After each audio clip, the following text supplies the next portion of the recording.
அந்த குதிரையில் தான் நான் சுவனத்திற்குள்ளே போவேன். அப்பொழுது அந்த நேரத்தில் நான் குதிரையில் சுவனத்திற்குள்ளே போகிற அந்த நேரத்தில் நான் எந்த குதிரையின் மீது சுவனத்திற்குள்ளே ஏறி உட்கார்ந்து போவேனோ அந்த குதிரையினுடைய கடிவாளத்தை பிடித்துக் கொண்டு எனக்கு முன்பாக நீதான் நடந்து செல்வாய். சுப்ஹானல்லாஹ்.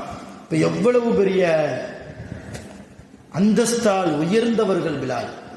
அதை நினைத்து பார்த்துத்தான் உங்களை பார்த்து நான் சிரித்தேன் என்றார்கள் நபிகள் நாயகம் ஸல்லல்லாஹு அலைஹி வஸல்லம். அப்போ ஒரு லாஜிக்கான ஒரு விஷயம், ரசூலுல்லாஹ் சுவனத்திற்கு போவதற்கு முன்பாகவே ரசூலுல்லாஹ்வுடைய வாகனத்தினுடைய கடிவாளத்தை பிடித்துக் கொண்டு சையதுனா பிலால் ரலியல்லாஹு முன்னேறி செல்கிறார்கள் என்றால் அவர்களுடைய மகத்துவம் ரசூலுல்லாஹ்வை விட அதிகமான அந்தஸ்துக்கு போயிட்டாங்கன்னு யாராலும் சொல்லிவிட முடியாது. ரசூலுல்லாஹ்வினுடைய குணத்தால் பிலால் ரலியல்லாஹுக்கு இந்த பாக்கியம் கிடைத்தது. ரசூலுல்லாஹ்வுடைய அந்தஸ்தால் பிலால் ரலியல்லாஹுக்கு இப்படிப்பட்ட அந்தஸ்து கிடைத்தது. அப்படிப்பட்ட பிலால் ரலியல்லாஹு பாங்கு சொன்னால் ஹாதா சௌத்துன் கீர்தா, இது குரங்கினுடைய சப்தத்தை போன்று இருக்கிறது. சில நேரத்தில் இந்த சஃப்வான் சொல்வாராம் ஹாதா சௌத்துன் ஹிமார், இது கழுதையினுடைய சப்தத்தை போன்று இருக்கிறதே. யாரு ஒரு ஆள்கிட்ட நம்ம பேசிக்கிட்டு இருக்கோம், இன்னும் கழுதை மாதிரி பேசிக்கிட்டே இருக்கிற, குரங்கு மாதிரி இருக்கேன்னு சொன்னவரை நாம கழுதை ஆக்கிடுவோம் இல்லையா? சொன்னவரை நாம குரங்காக்கிடுவோம். அதுதான் நம்முடைய நிலைமை. ஆனால் அந்த நேரத்தில் பிலால் ரலியல்லாஹு தஆலா அன்ஹு காதிலை விழுந்தும் கூட நம்மை பார்த்து இவர் குரங்கு என்கிறார், கழுதை என்கிறார், மன்னித்து போனார்கள் சையதுனா பிலால் ரலியல்லாஹு, மன்னித்து போனார்கள் சையதுனா பிலால் ரலியல்லாஹு. அபூ சுஃபியானுடைய வரலாறில் நடந்தது போன்று இங்கே சஃப்வானுடைய வரலாறிலும் மக்காவை வெற்றி கொண்டு ரசூலுல்லாஹி ஸல்லல்லாஹு அலைஹி வஸல்லம் மக்காவுக்குள்ளே வந்தபோது முஸ்லிம்கள் எல்லாம் அபூ சுஃபியானை பிடிச்சி கட்டி போட்டாங்க. இந்த சஃப்வான் மக்காவில் உள்ள மலையில் போய் ஒளிந்து கொண்டார். மக்காவில் உள்ள மலையில போய் ஒளிஞ்சுக்கிட்டார். ஏன்னா ரசூலுல்லாஹ்வுக்கு கையில நம்ம மாட்டிட்டோம்னா நம்ம கதை அவ்வளவுதான், அவ்வளவு தொந்தரவு கொடுத்திருக்கிறோம். யாருடைய பாங்க சத்தத்தை கேட்டு இது கழுதையின் குரல், குரங்கின் குரல் என்றெல்லாம் கேலி செய்தோமோ, நையாண்டி செய்தோமோ, எள்ளி நகை ஆடினோமோ, அப்படிப்பட்ட பிலால் ரலியல்லாஹு தஆலா அன்ஹு அவர்களுடைய கைவசம் இன்று மக்கா. அவரும் முஸ்லிம் தானே. அவருடைய கையிலே நாம் சிக்கிவிட்டால் பிலால் ரலியல்லாஹு நம்மை பழிவாங்கி விடுவார், முஹம்மது நபி நம்மை பழிவாங்கி விடுவார்கள் என்று சொல்லி மலையில போய் ஒளிஞ்சுக்கிட்டார். இந்த சஃப்வான் யாருன்னா மதீனாவுல உள்ள ஒரு சஹாபிக்கு மிக நெருங்கிய நண்பர். சஃப்வான் மதீனாவுல உள்ள சஹாபி பேர் உமைர் இப்னு வஹப். அவருக்கு இந்த சஃப்வான் மிக நெருங்கிய நண்பர். இந்த உமைர் என்ற சஹாபி மதீனாவிலிருந்து மக்காவுக்கு எப்பெல்லாம் தவாஃபுக்காக, உம்ராவுக்காக, ஹஜ்ஜுக்காக வருகிறார்களோ அப்பொழுதெல்லாம் இந்த சஃப்வானுடைய வீட்டிலே உணவு சாப்பிட்டு தான் போவாங்களாம். அந்த அளவு மிக நெருங்கிய ஒரு தோழர் உமைர் இப்னு வஹப் ரலியல்லாஹு அன்ஹு. அவங்க மக்காவுக்குள்ள வந்தோடனே இந்த உமைர் ரலியல்லாஹு தன்னுடைய நண்பர் சஃப்வானை தான் தேடுறார். வீட்டுக்கு போய் பார்த்தா சஃப்வானுடைய மனைவி இருந்தாங்க. அந்த மனைவியை கூப்பிட்டு கேட்டாங்க, ஐன சஃப்வான், சஃப்வான் எங்க? அந்த மனைவி சொன்னாங்க, சஃப்வானுடைய மனைவி, இந்த மாதிரி நான் ஓடி ஒளிய போறேன், மலையில போய் பதுங்கிக்கிடுவேன், அப்பப்போ எனக்கு சாப்பாடு கொண்டு வந்து தா என்று சொல்லி என்னுடைய கணவர் சஃப்வான் உங்களுடைய நண்பர் மலையில போய் ஒளிஞ்சுக்கிட்டாரு, நீங்க மலைக்கு போனா அவரை பார்க்கலாம். நேரா உமைர் இப்னு வஹப் ரலியல்லாஹு முதல்ல ரசூலுல்லாஹ்ட்ட வந்தாங்க. யா ரசூலல்லாஹ், இந்த மக்காவிலே வாழ்ந்து உங்களுக்கு தொந்தரவு கொடுத்த எதிரிகளில் ஒரு எதிரி சஃப்வான். இந்த சஃப்வான் இன்றைக்கு உங்களுக்கு பயந்து, முஸ்லிம்களுக்கு பயந்து மலையிலே ஒளிந்து கொண்டு இருக்கிறார். இந்த சஃப்வான் என்னுடைய நெருங்கிய நண்பராகவும் இருக்கிறார். நான் உங்களிடத்தில் ஒரு உதவி கேட்கிறேன். மலையில் ஒளிந்து கொண்டிருக்கிற சஃப்வானை நான் அழைத்து வந்தால் அவருக்கு நீங்கள் பாதுகாப்பு கொடுப்பீர்களா? அவரை நீங்கள் பழிவாங்கி விடக்கூடாது. அவரை நீங்கள் சிறையில் அடைத்து விடக்கூடாது, எந்த நஷ்ட ஈடும் அவருக்கு போடக்கூடாது, அவருக்காக நீங்கள் பாதுகாப்பு தர வேண்டும், எனக்காக இந்த உதவியை நீங்கள் செய்வீர்களா என்று உமைர் இப்னு வஹப் ரலியல்லாஹு சஃப்வானுக்காக ரசூலுல்லாஹ்விடத்தில் கேட்டபோது ரசூலுல்லாஹ் மறுக்கல. ரசூலுல்லாஹ் எப்படி மறுப்பாங்க? அவங்க சார்ந்த நபி இல்லையா? வமா அர்சல்னாக இல்லா ரஹ்மத்தல் லில் ஆலமீன், அகிலத்தார்களுக்கெல்லாம் அருள் கொடை இல்லையா ரசூலுல்லாஹ்? அவங்க மறுக்கல. சரி, நான் கண்டிக்க மாட்டேன், தாராளமா அவர் இந்த மக்காலே வாழட்டும், யாரை வணங்கணும்னு நினைக்கிறாரோ வணங்கிட்டு போகட்டும் என்றெல்லாம் சொல்லி ரசூலுல்லாஹ் அனுமதி கொடுத்தாங்க. இவர் நேரம் மேல போனார், ரொம்ப நேரமா தேடினார். உமைர் இப்னு வஹப் ரலியல்லாஹு சஃப்வானை ரொம்ப நேரமா தேடினார். இறுதியாக கண்டுபிடிச்சிட்டார். சஃப்வான் உமைரை பார்த்தோன்னு தெரித்து ஓடினார். ஓடுகிற போது புலம்பிக் கொண்டே ஓடுகிறார். என்ன சஃப்வா, என்ன உமைர், என்னுடைய பழக்கத்தை மீறி உனக்கு முஹம்மது தான் பெரிதாகி விட்டாரா? நான் உனக்கு நெருங்கிய நண்பராக இல்லையா? அவர் சொன்னார் என்பதற்காக என்னை பிடித்து செல்வதற்காக வந்திருக்கிறாயே. அவர் அப்படி நினைச்சுக்கிட்டார். உமைரு நம்மளை பிடிச்சு கொண்டு போய் ரசூலுல்லாஹ்ட்ட கொடுக்கிறதுக்கு வந்திருக்காரு அப்படின்னு நினைச்சுக்கிட்டு அவர் இந்த மாதிரி சொல்லிக்கிட்டே ஓடுறாரு. சஃப்வான் உமைர் இல்ல சொன்னாங்க, உன்னை ரசூலுல்லாஹ்ட்ட பிடிச்சு கொடுக்கிறதுக்கெல்லாம் வரல, உனக்காக நான் ரசூலிடத்தில் பாதுகாப்பு தேடிவிட்டேன், ரசூலிடத்தில் அபயம் தேடிவிட்டேன், நீ தாராளமாக என்னோடு வரலாம், உனக்கு எந்த ஆபத்தும் வராது சஃப்வான், உன் நண்பனாக இருக்கிற என்னை நீ நம்பலாம் என்று சொல்லி கூப்பிடுகிற போது சஃப்வான் அப்பவும் வரல, வர்றதுக்கு சம்மதிக்கவே இல்லை சஃப்வான். கடைசியாக உமைர் ரலியல்லாஹு கையும் காலையும் கட்டி சஃப்வான தோல்ல போட்டு தூக்கிட்டு வந்தார். தூக்கிட்டு வந்து வர்ற அந்த நேரத்தில் ரசூலுல்லாஹ் பார்த்துட்டாங்க. மக்காவுக்குள்ள பார்த்து, என்ன இந்த காரியம் செய்றீங்க, கட்டையெல்லாம் அவுத்து விடுங்கன்னு சொல்லி சஃப்வானை பார்த்து ரசூலுல்லாஹ் சொன்னாங்க, சஃப்வான் லா தஹஃப் வலா தஹ்சன், நீ கவலையும் பட வேணாம், என்னை பார்த்து பயப்படவும் வேணாம், நீ தாராளமா இங்க இருந்துக்க, நீ தாராளமா இந்த மக்காவிலேயே வசித்துக்கொள், வாழ்ந்து கொள், உன்னை நாங்கள் எந்த தொந்தரவும் தரமாட்டோம். ஒரு காலத்தில் சஃப்வான் முஹம்மது நபிக்கு தொந்தரவு கொடுத்தார். முஹம்மது நபியை ஈமான் கொண்ட மூமின்களுக்கு, முஸ்லிம்களுக்கு தொந்தரவாக இருந்தார். அப்படிப்பட்ட சஃப்வான் இன்றைக்கு காலுக்கு கீழே கிடக்கிறார். ரசூலுல்லாஹ் நினைத்திருந்தால் அந்த சஃப்வானை கழுத்தை வெட்டி இருக்கலாம். ரசூலுல்லாஹ் சொன்ன வார்த்தை, மன்னிக்கிறேன் சஃப்வான், நீ வாழ்ந்து கொள். அப்பவும் சஃப்வானுக்கு திமிரு குறையல. யா முஹம்மத், ஓ முஹம்மதே, மன்னிக்கிற மாதிரி மன்னிச்சா நான் ஈமான்தாரியா ஆயிருவேணும்னு பாக்கிறியோ? பேசினார் திமிரோடு. என்னை மன்னித்தால் நான் முஸ்லிமாக மாறிவிடுவேன், என்னை மன்னித்தால் உங்களை ஈமான் கொண்டு விடுவேன் என்று நீங்கள் நினைக்கிறீர்களா? ஒருபோதும் அது நடக்காது என்றார் சஃப்வான்.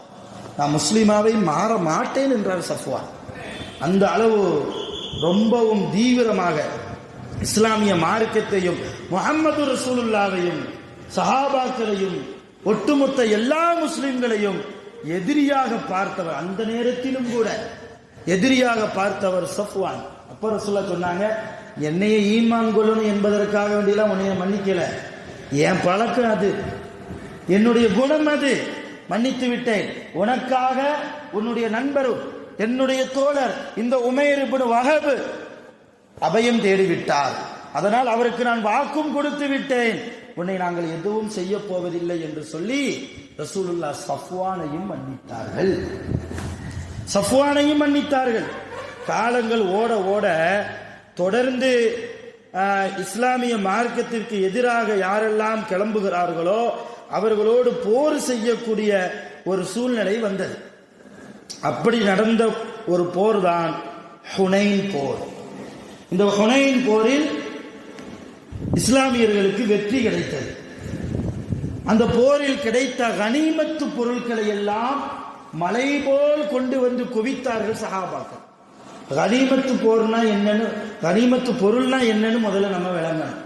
கனிமத்து பொருள்னா ஒன்றும் இல்லை, எதிரிகள் கொண்டு வந்த வாகனம், எதிரிகள் கொண்டு வந்த ஆயுதம், எதிரிகள் கொண்டு வந்த தட்டுமுட்டு ஜாமான்கள், இந்த ஜாமான்களை எல்லாம், இந்த வாகனங்களை எல்லாம், அவங்க வைத்திருந்த ஆயுதங்களை எல்லாம் தோற்றதுக்கு பின்னால எதிரிகள் என்ன செய்வாங்கன்னா போர்க்களத்திலே போட்டுட்டு ஓடிவாங்க. எங்க போர் நடக்குதோ அங்கேயே போட்டுட்டு உயிர் தப்பிச்சா போதும்டா என்பது போன்று சொல்லிட்டு அப்படி போயிடுவாங்க. அந்த பொருளை எல்லாம் சேமித்து கொண்டு வருவார்கள் முஸ்லிம்கள். அந்த பொருளுக்கு பெயர் தான் கனிமத்து பொருள். அது குதிரையாக இருக்கலாம், ஒட்டகமாக இருக்கலாம், ஜாமான்களாக இருக்கலாம், சமையலுக்கு பயன்படுத்தக்கூடிய மளிகை பொருட்களாக கூட இருக்கலாம், பேரித்தம்பளங்களாக இருக்கலாம், வைரங்களாக இருக்கலாம், போர் கவசங்களாக இருக்கலாம், இல்லையா வாள்களாக இருக்கலாம், எது வேண்டுமானாலும். இப்படி ஹுனைன் போர்க்களத்தில் கிடைத்த கனிமத்து பொருள் மிகப்பெரிய மலையை போன்று இருந்தது.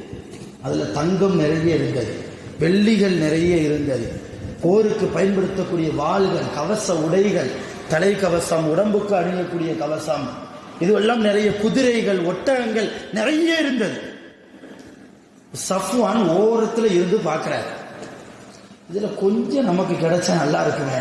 இந்த காசு ஆசை யாரைத்தான் விட்டுச்சு இல்லையா? 2000 ரூபாய் ஒரு நாளைக்கு வருமானம் கிடைச்சாலும் இன்னொரு 500 ரூபாய் பார்த்துருக்கலாமோ, அப்படித்தான் நினைப்போம். ஆண்களுடைய மனநிலைமையும் அப்படித்தான், பெண்களுடைய மனநிலைமையும் அப்படித்தான். அல்ல அதை மனித படைப்புக்கே இயற்கையாகத்தான் வச்சிருக்கிறான், அதை குறை சொல்ல முடியாது. அந்த மாதிரி குணம் சஃப்வானுக்கு இருக்கும் இல்லையா? அவர் ஓரத்துல இருந்து பார்க்கிறார். ரசூலுல்லாஹ் அந்த கனிமத்து பொருளுக்கு முன்னால அப்படி உட்கார்ந்து இருக்கிறாங்க, சஹாபாக்கள்லாம் உட்கார்ந்து இருக்கிறாங்க. ரசூலுல்லாஹ் என்ன செய்வாங்கன்னா எல்லா கனிமத்து பொருட்களையும் கொஞ்சம் கொஞ்சமா எடுத்து ஒவ்வொரு சஹாபியா கூப்பிட்டு பங்கு வச்சு கொடுத்துருவாங்க. எல்லா கனிமத்து பொருளையும் என்ன செஞ்சிருவாங்க, கொடுத்துருவாங்க. அதுல கனிமத்து பொருள்ல ஒரு சட்டம் என்னன்னா, எவ்வளவு கனிமத்து பொருள் கிடைக்குதோ அதுல 5ல் 1 பகுதி ரசூலுல்லாஹ்வுக்கு கொடுத்துடணும். 5ல் 1 பகுதி ரசூலுல்லாஹ்வுக்கு கொடுத்துடணும். இது அல்லாஹ் போட்ட உத்தரவு. 10வது ஜுஸ்ல ஆரம்ப முதல் பக்கத்தில் இந்த சட்டம் இருக்கிறது. தர்ஜுமாவை எடுத்து படிச்சு பார்த்தா தெரியும். இப்ப ரசூலுல்லாஹ் அப்படி ஒரு பழக்கம் கொண்டவங்க, எல்லாருக்கும் கொஞ்சம் கொஞ்சமா கொடுப்பாங்க. அப்படி கொடுப்பதற்காக எல்லா சஹாபாக்களையும் வரவழைத்து தானும் உட்கார்ந்து கொண்டு இருக்கிற அந்த நேரத்தில் பார்க்கிறாங்க, ரசூலுல்லாஹ் தூரத்தில் சஃப்வான் இருக்கிறார். ரசூலுல்லாவுக்கு தான் ஒரு ஆளுடைய முகத்தை பார்த்தாலே அவருடைய உள்ளத்துல என்ன ஓடுதுங்கிறத அல்லாஹ் காமிச்சு கொடுப்பானா இல்லையா? ரசூலுல்லாவுக்கு. ரசூலுல்லாஹ் தான் நம்மள மாதிரி சாதாரண மனிதர் இல்லையே. நமக்கு தான் எதிர்த்தரப்புல நின்று பேசக்கூடியவர் சிரிச்சு சிரிச்சு பேசுவார், ஆனா உள்ளம் புள்ள விஷமா இருக்கும். நம்ம நல்லாவே வாழக்கூடாதுன்னு நினைப்பான். ஆனா அவனுடைய வெளி தோற்றத்தை பார்த்து இவன் நல்லவன் நம்ம இடம் போடுவோம். காரணம், நமக்கு அவனுடைய உள்ளத்தில் உள்ளதை அறியக்கூடிய ஆற்றலை அல்லாஹ் நமக்கு தரல. நம்மளை போல இல்லையே ரசூலுல்லாஹ். சஃப்வானுடைய பார்வையிலேயே புரிந்து கொண்டார்கள், சஃப்வானுக்கு தேவை இருக்கிறது, பொருளாதார தேவை இருக்கிறது என்பதை புரிந்து கொண்ட முஹம்மது ரசூலுல்லாஹ் ஸல்லல்லாஹு அலைஹி வஸல்லம் தூரத்தில் இருந்த சஃப்வான் தான், சஃப்வானை வாருங்கள் என்று அழைத்தார்கள் ரசூலுல்லாஹ். அதுவரைக்கும் திமுரா பேசிக் கொண்டிருந்த சஃப்வான், ஆணவ பார்வையை ரசூலுல்லாவின் மீது வீசிக்கொண்டிருந்த சஃப்வான், அந்த நேரத்தில் ரசூலுல்லாஹ் கூப்பிட்டவுடன் பூனை போல் ஓடி வந்தார். பூனை போல் ஓடி வந்தார். ஓடி வந்து நிற்கிறார். ரசூலுல்லாஹ் சொன்னாங்க சஃப்வானை பார்த்து, சஃப்வானே, இந்த கனிமத்து பொருட்கள் எல்லா தோழர்களுக்கும் பிரித்து கொடுப்பதற்காக நான் இருக்கிறேன். நீ முஸ்லிம் இல்லை, நீ மூமின் இல்லை, இருந்தாலும் உன்னை நான் என் தோழராகத்தான் பார்க்கிறேன். உன்னுடைய குடும்ப சூழல் எனக்கு நன்றாகவே தெரியும். அதனால் உனக்கு தேவையானதை நீயே எடுத்துக்கொள். போர்ல ரத்தம் சிந்தி இல்லையா, சில சஹாபாக்களுக்கு காயம், சில சஹாபாக்களுக்கு கண் போனது, சில சஹாபாக்களுக்கு கை போனது, கால் போனது, அப்படியெல்லாம் சஹாபாக்கள் உடலை தியாகம் செய்து போரிலை வெற்றி வாகையை சூடி கனிமத்து பொருட்களை எல்லாம் எடுத்து வந்து ரசூல்லாட்ட கொடுத்தா, அந்த ரசூல்லா சஹாபாக்களுக்கு முதல்ல பிரிச்சு கொடுக்காம யாரு முஸ்லீமாகவே இல்லையோ அப்படிப்பட்ட சஃப்வான பக்கத்துல கூப்பிட்டு கொஞ்சம் கொடுத்தா கூட பரவாயில்ல, என்ன சொல்றாங்க, உனக்கு தேவையானதை நீயே எடுத்துக்கோ, எவ்வளவு தேவையோ எடுத்துக்க. இந்த குதிரை நிக்குது, இந்த ஒட்டகங்கள் நிக்குது, இந்த சில வெள்ளிகள் இருக்கு, கொஞ்சம் தங்கம் இருக்குது, உனக்கு என்ன தேவையோ எல்லாத்தையும் எடுத்துக்க, தேவையானதை எடுத்து மிச்சம் வை, அதிலிருந்து என் தோழர்களுக்கு நான் கொடுக்கிறேன். ரசூலுல்லாஹ்வுடைய பேச்சுக்கு தான் எந்த சஹாபாக்களும் மாறு பேச்சு பேச மாட்டார்களே, அதனால அமைதியாகவே இருந்தார்கள் சஹாபாக்கள். சஃப்வான் ரசூலுல்லாஹ்விடத்தில் இருந்து இந்த வார்த்தையை கேட்டதும் கண்ணீர் வடித்து அழுதார், தேம்பி தேம்பி அழுதார். முஹம்மது நபி அவர்களே, உங்களுடைய அருமை தெரியாமல், உங்களுடைய நல்ல குணம் புரியாமல், உங்களுடைய ரப்பாகிய அல்லாஹ்வை பற்றி நான் விளங்காமல் உங்களுக்கும் உங்களை ஈமான் கொண்டவர்களுக்கும் உங்கள் குடும்பத்தார்களுக்கும் முஸ்லிம்களுடைய குடும்பத்தார்களுக்கும் எவ்வளவு துரோகம் செய்திருப்பேன், எவ்வளவு தீமைகள் செய்திருப்பேன். நீங்கள் நினைத்திருந்தால் என் கைவசம் இருக்கிற பொருளாதாரத்தை கூட என்னிடத்திலிருந்து நீங்கள் பிடுங்கலாம். உங்களை கேள்வி கேட்கிற அதிகாரம் எனக்கு இப்பொழுது இல்லை. இந்த நேரத்திலும் கூட என்னை மன்னித்து என் குடும்ப சூழ்நிலை தெரிந்து என்ன வேண்டுமானாலும் எடுத்துக்கொள் சஃப்வான் என்று சொல்கிறீர்களே, நீங்கள் உண்மையிலேயே நபிதான், உங்களை நான் ஈமான் கொள்கிறேன் என்று சொல்லி அந்த இடத்திலேயே சஃப்வான் அஷ்ஹது அல்லா இலாஹ இல்லல்லாஹ் வ அன்னக ரசூலுல்லாஹ் கலிமாவை சொல்லி முஸ்லிம் ஆனார். அப்போ ஒரு சஃப்வானும் ஒரு அபூ சுஃபியானும் இஸ்லாத்திற்கு வந்ததற்கு காரணம், அவர்கள் இஸ்லாமியர்களாக மாறியதற்கு காரணமாக இருந்தது ரசூலுல்லாஹ்வுடைய மன்னிக்கும் குணம். அருமையான பெருமக்கள், இன்னைக்கு சொந்த வீட்டிலேயே இரத்த பந்த உறவுகளை மன்னிக்காத முஸ்லிம்களாக நாம் வாழ்கிறோம். நாம் பெற்றெடுத்த பிள்ளைகளை மன்னிக்காத பெற்றோர்களாக நாம் வாழ்கிறோம். எப்படிப்பட்ட சூழ்நிலையில் நாம் வாழ்கிறோம் என்பதை அறிவு சார்ந்த என் அருமை தாய்மார்கள் சகோதரிகளை யோசிக்க வேண்டும். இந்த பட்டியலில் மூன்றாவது அபூஜகளுடைய மகன் இக்ரிமா.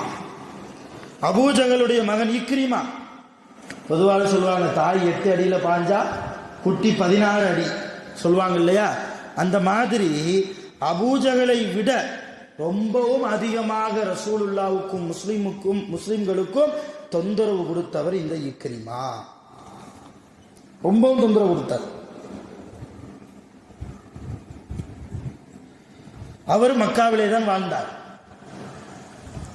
மக்காவை நபி ஸல்லல்லாஹு அலைஹி வஸல்லம் அவர்கள் கைப்பற்றி விட்டார்கள் என்கிற விஷயம் கேள்விப்பட்டதும் இந்த இக்ரிமா என்ன செஞ்சார் தெரியுமா? தன் மனைவியை கூப்பிட்டார். இந்தாருமா, இதுக்கு மேல இந்த ஊர்ல நம்மளால இருக்க முடியாது. ஏன்னா இன்னைக்கு எந்த மனிதருடைய கைவசத்தில் இந்த மக்கா இருக்கிறதோ அப்படிப்பட்ட மனிதரை நானும் என் அத்தாவும் ரொம்பவே தொந்தரவு செய்திருக்கிறோம், நிறைய சித்திரவதைகளை கொடுத்திருக்கிறோம். அப்படிப்பட்ட மனிதர் இன்னும் கொஞ்ச நேரத்தில் மக்காவுக்குள்ளே வரப்போகிறார். அவர் வருகிற போது நான் இருந்தால் நிச்சயம் என்னை அவர் கொன்று விடுவார். அந்த முஹம்மது நபி நிச்சயம் என்னை கொன்று விடுவார். ஆகையால் அவர் இங்கே வருவதற்கு முன்னால் நாம் யமன் நாட்டிற்கு ஓடி போய்விடுவோம், யமன் தேசத்திற்கு போய்விடுவோம், அங்கே இருந்து நாம் பிழைத்துக் கொள்வோம் என்று சொல்ல இக்ரிமாவுடைய மனைவி மறுக்கிறாள். இல்ல, அதெல்லாம் வேண்டாம், முகமது நபியை பத்தி நானும் கேள்விப்பட்டிருக்கிறேன், அவங்க மன்னிப்பாங்க, மன்னிக்கும் குணம் கொண்டவர்கள் முகமது நபி ஸல்லல்லாஹு அலைஹி வஸல்லம், அதனால எங்கேயும் ஓடி போக வேண்டாம், நம்முடைய சொத்து பத்துகள் எல்லாம் மக்கால தானே இருக்குது, காபா மக்கால தானே இருக்குது, நீங்க எந்த தேசத்துக்கு ஓடி போனாலும் நீங்க ஹஜ்ஜி செய்யறதுக்கு இங்க மக்காவுக்கு தானே வரணும். அன்றைய காலத்துல முஸ்லிம்கள் மட்டும் இல்ல, முஸ்லிம்கள் அல்லாதவர்கள் கூட ஹஜ்ஜிக்கு வந்தாங்க, உம்ரா செய்வதற்கு வந்தாங்க. அப்ப எங்க போனாலும் மறுபடியும் மக்காவுக்குள்ள தானே வரணும், காபாவுக்கு தானே வரணும், அதனால எங்கேயும் போக வேண்டாம், அமைதியா இங்கேயே இருங்கன்னு சொல்லி ரசூலுல்லாஹ் வந்ததற்கு பின்னால் இந்த இக்ரிமாவுடைய மனைவி நபி ஸல்லல்லாஹு அலைஹி வஸல்லம் அவர்களிடத்தில் இக்ரிமாவை அழைத்து வந்தார். அழைத்து வருகிறார், வாங்க போய் பேசுவோம். அது முகமது நபி போய் டைரக்டா பேசுவோம். நாங்க இங்க இருக்கலாமா, அல்லது எங்களை நீங்கள் சிறை பிடிப்பீர்களா, அல்லது உங்களுடைய கோபத்தை எங்கள் மீது நீங்கள் காட்டுவீர்களா, அல்லது எங்களை மன்னிக்க போகிறீர்களா என்று நாம டைரக்டா போய் கேட்டுருவோம் என்று சொல்லி அந்த மனைவி இக்ரிமாவை கூப்பிட்டு வர்றாங்க. இது ரசூலுல்லாஹி ஸல்லல்லாஹு அலைஹி வஸல்லம் தூரத்திலிருந்து பார்க்கிறாங்க. இக்ரிமா வருகிறார், இக்ரிமாவுடைய மனைவியும் வருகிறார். இக்ரிமா யாரு? மக்காவிலேயே மிக முக்கியமான நாட்டாமையாக இருந்த அபூஜகளுடைய மகன், இப்ப தலைவருடைய மகன், மிக முக்கியமான தலைவருடைய மகன் என்பதை உணர்ந்து கொண்ட முஹம்மது ரசூலுல்லாஹ் இக்ரிமா கொஞ்சம் பக்கத்திலே வந்ததும் உட்கார்ந்திருந்த முஹம்மது ரசூலுல்லாஹ் தன் தோளில் இருந்த துண்டை எடுத்து பக்கத்தில் விரித்து தான் எழுந்து சென்று இக்ரிமாவுடைய கரத்தை கையை பிடித்து இக்ரிமா மர்ஹபா, இக்ரிமா மர்ஹபா, உங்கள் வரவு நல் வரவாகட்டும் என்று அவர்களை அன்போடு அழைத்து தான் தன்னுடைய திருமேனியில் இருந்த அந்த துண்டை எடுத்து கீழே விரித்து அந்த துண்டிலே உட்கார வைத்தார்கள். இக்ரிமா உட்கார மறுத்தார். இல்ல, அவருக்கே ஒரு மாதிரி ஆகி போச்சு. அது வரைக்கும் முகமது நபியை வேற மாதிரி பார்த்தவர், வேற மாதிரி. முகமது நபினா அவர் ஒரு சூனியக்காரர், அவர் ஒரு ஜோசியக்காரர், அவர் ஒரு கவிஞர் என்றெல்லாம் அந்த கோணத்தில் பார்த்தவர். இவ்வளவு மரியாதை கொடுத்து ரசூலுல்லாஹ் பேசுவார்களா என்பது இக்ரிமாவுக்கு தெரியாமல் இருந்தது. அதை தெரிந்து கொண்ட இக்ரிமா ஆடி போய் திகைத்து போய் நிற்கிறார். இல்லை, நீங்கள் ஒரு நபி என்கிற போது உங்களுக்கு முன்னால் நான் எப்படி உட்காருவது? உங்களை நான் நபியாக ஏற்கவில்லை என்றாலும் கூட உங்களை நபி என்று ஏற்றுக்கொண்ட முஸ்லிம்கள் எல்லாம் நிற்கிற போது உங்கள் பக்கத்தில் உட்கார தகுதி எனக்கு இருக்கிறதா என்று கேட்டார் இக்ரிமா.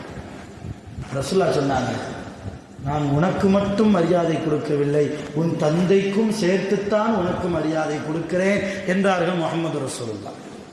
உன் தந்தை அபூஜஹல், அவருக்கும் ஒரு மரியாதை. எதனால்? இந்த மக்காவினுடைய தலைவராக ஒரு நேரத்தில் அவர் இருந்தார். அவருக்கு பிறந்த பிள்ளை நீ என்பதால் உனக்கும் நான் மரியாதை தருகிறேன் என்று சொல்லி தான் விரித்த துண்டிலை இக்ரிமாவை உட்கார வைத்த போது இக்ரிமா கண் கலங்கினார். ரசூலுல்லாஹ் இவ்வளவு மன்னிப்பில் விசாலமான நபியா, மன்னிக்கக்கூடிய மனோபக்குவம் கொண்ட நபியா? இவ்வளவு தூரம் ஒரு எதிரியை ரசூலுல்லாஹ் மன்னிப்பார்களா? தன்னை மன்னிப்பதை பார்த்து வியந்து போன இக்ரிமா ரசூலுல்லாஹ்வுடைய கையை பிடித்து அஷ்ஹது அல்லா இலாஹ இல்லல்லாஹ் வ அன்னக ரசூலுல்லாஹ், அல்லாஹ் மட்டும்தான் கடவுள், நிச்சயமாக நீங்கள் அல்லாஹ்வுடைய தூதர் என்று நான் சாட்சி கூறுகிறேன் என்கிற ஏகத்துவ கலிமாவை மொழிந்து இஸ்லாத்திற்குள்ளே வந்தார். அருமையான தாய்மார்களே, சகோதரிகளே, இது போன்று நிறைய பட்டியல் இருக்கிறார். ரசூலுல்லாஹி ஸல்லல்லாஹு அலைஹி வஸல்லம் அவர்கள் மன்னித்த விதம் அலாதியானது, அவ்வளவு அற்புதமானது, அழகானது.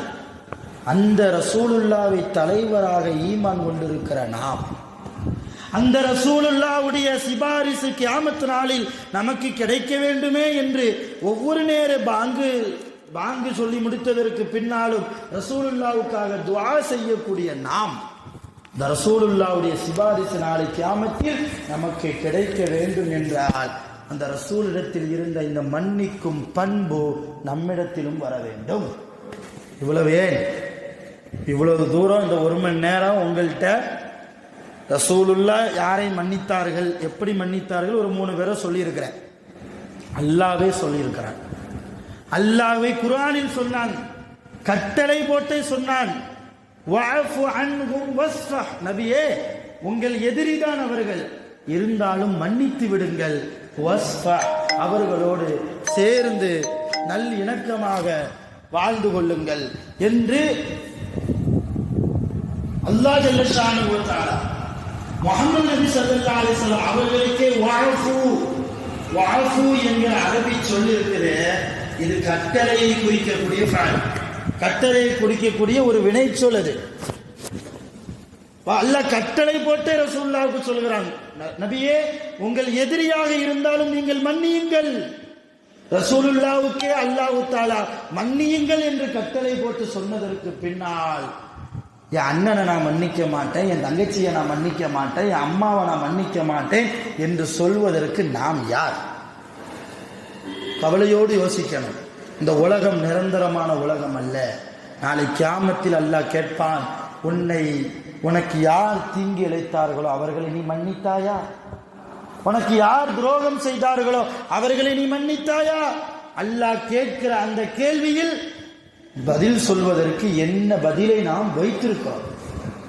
ரசூலுல்லாஹ் சொன்னாங்க, அழகா சொன்னாங்க, சில் மன் கத்தஅக, உன்னை யார் வெட்டி வாழ்கிறார்களோ அவர்களோடு நீ ஒட்டி வாழ், சேர்ந்து வாழ். அவர்கள் உன்னை வெட்டி விடலாம், நீ சேர்ந்து விடு, உன் வாழ்க்கையில் பரக்கத் என்றார்கள் நபி ஸல்லல்லாஹு அலைஹி வஸல்லம்.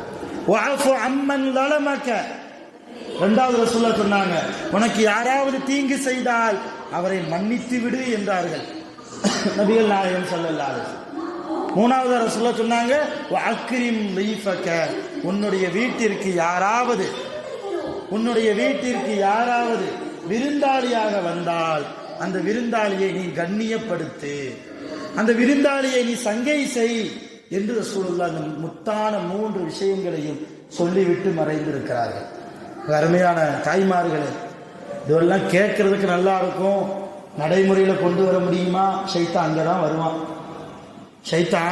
வருவான். உனக்கு சூடு சொரணை இல்லை, உன்னையும் அவன் மதிக்க மாட்டான், நீ மட்டும் அவ வீட்டு வாசல்ல போய் நிற்க முடியுமா?